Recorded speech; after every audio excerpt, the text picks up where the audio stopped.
Back to our channel. हम continue करेंगे हमारी जनरल साइंस की क्वेश्चन सीरीज़ को, जिसमें आज हम पार्ट 7 ले रहे हैं।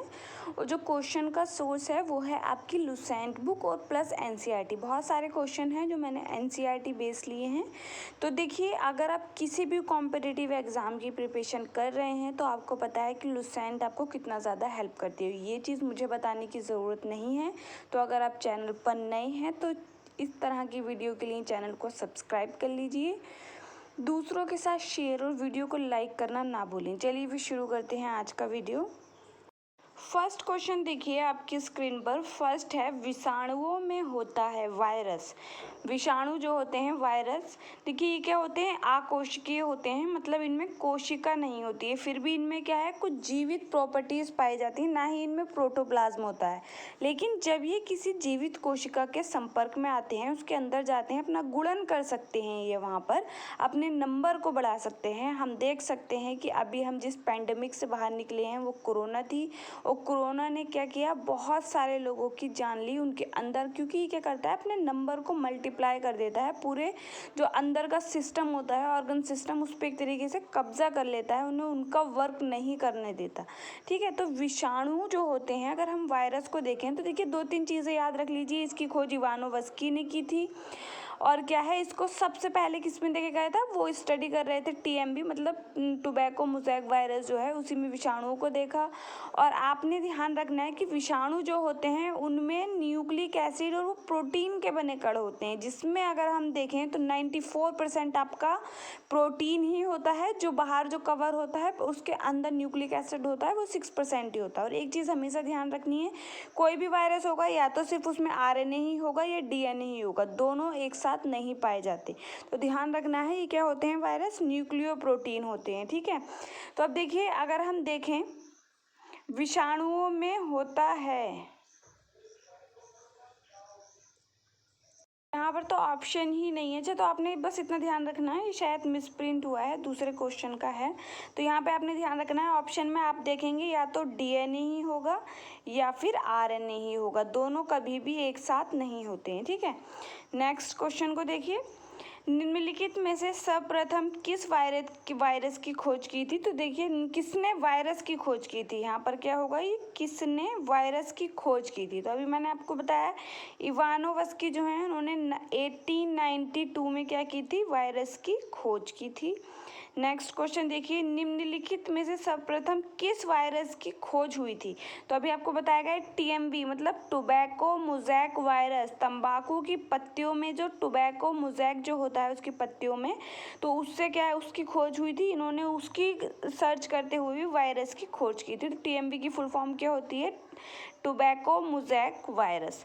नेक्स्ट देखेंगे, जंतुओं में होने वाली फूट एंड माउथ डिजीज जो है, रोग किसके कारण होता है। तो देखिए, फूट एंड माउथ, इससे कंफ्यूज करते हैं बच्चे। जो एथलीट फूट होता है, एथलीट फूट अलग होता है, फूट एंड माउथ दोनों अलग है।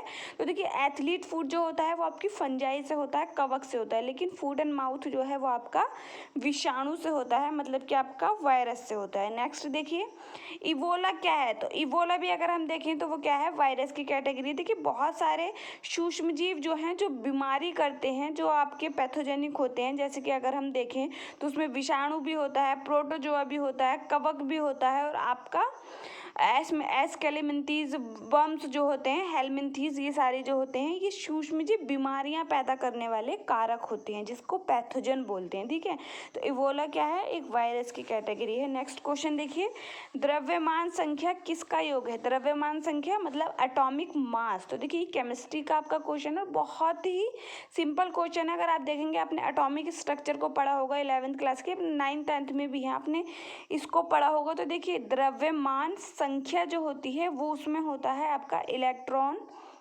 प्रोटॉन और न्यूट्रॉन का योग। और आपका जो एटॉमिक नंबर होता है वो क्या प्रेजेंट करता है, वो प्रेजेंट करता है प्रोटॉनों की संख्या, मतलब आपकी परमाणु संख्या क्या है, प्रोटॉनों की संख्या, जबकि द्रव्यमान संख्या क्या है आपकी, उसमें प्रोटॉनों और न्यूट्रॉनों की संख्या। किसी न्यूट्रल एटम के लिए प्रोटॉनों और इलेक्ट्रॉनों की संख्या दोनों बराबर होती है, मतलब कि उस परमाणु पर कोई चार्ज नहीं होना चाहिए, वो ऋणावेशित या धनावेशित नहीं होना चाहिए। नेक्स्ट क्वेश्चन देखेंगे, पदार्थ का परमाणविक सिद्धांत सर्वप्रथम किसने दिया था। तो डाल्टन ने क्या था, सर्वप्रथम परमाणविक सिद्धांत दिया था, एटॉमिक थ्योरी। नेक्स्ट क्वेश्चन देखिए, इलेक्ट्रॉन की खोज किसने की थी? तो देखिए बहुत छोटी क्लास में बच्चों को याद कराया जाता है, ईट पर नाच, इस तरीके से आपको याद करने को बोला है। लेकिन अगर हम देखें तो इलेक्ट्रॉन की खोज तो आपके जे थॉमसन ने की थी, लेकिन परमाणु की जब हम बात आते हैं तो परमाणु की खोज रदरफोर्ड ने नहीं की थी, गोल्डस्टीन ने की थी। लेकिन बचपन से एक कॉन्सेप्ट दिमाग में बिठा दिया जाता है कि रदरफोर्ड ने आपके परमाणु की खोज की थी, जो कि गलत है। न्यूट्रॉन की खोज किसने की थी? चैडविक ने की थी। तो ये आप याद रख सकते हैं, लेकिन ध्यान रखना है परमाणु के लिए आपने क्या याद रखना है कि उसकी खोज रदरफोर्ड ने नहीं की थी, गोल्डस्टीन ने की थी। तो यहाँ पर जो करेक्ट आंसर होगा वो है ऑप्शन सी। सिमिलर क्वेश्चन मैंने आपको बताया था कि निम्नलिखित में से किसको कोशिका का पावर ग्रह कहते हैं? तो किसको बोलते हैं? माइटोकॉन्ड्रिया, जो कि एक कोशिकांग है। और इसको कोशिका का पावर ग्रह किस लिए कहते हैं? क्योंकि ये एटीपी जनरेट करता है, एटीपी को बनाता है। और जो 36 एटीपी बनते हैं उसमें से 34 माइटोकॉन्ड्रिया में ही बनते हैं, इसलिए एटीपी क्या है? ऊर्जा का स्रोत है, इसलिए कोशिका का पावर ग्रह इसको बोलते हैं। उसी तरीके का शक्ति स्रोत अगर हम देखें तो वो भी क्या है? माइटोकॉन्ड्रिया होगी। तो क्वेश्चन में इसी तरीके के क्वेश्चन रिपीट होते हैं, जो प्रीवियस ईयर क्वेश्चन आते हैं, बस उसकी लैंग्वेज चेंज होती जाती है। तो आपने सारे प्रीवियस ईयर क्वेश्चन को सॉल्व करना है, इस सीरीज़ के साथ जुड़ना है और ज़्यादा से ज़्यादा लोगों के साथ शेयर करना है। मिलते हैं हमारे नेक्स्ट वीडियो में, तब तक के लिए पढ़ते रहिए। Thank you.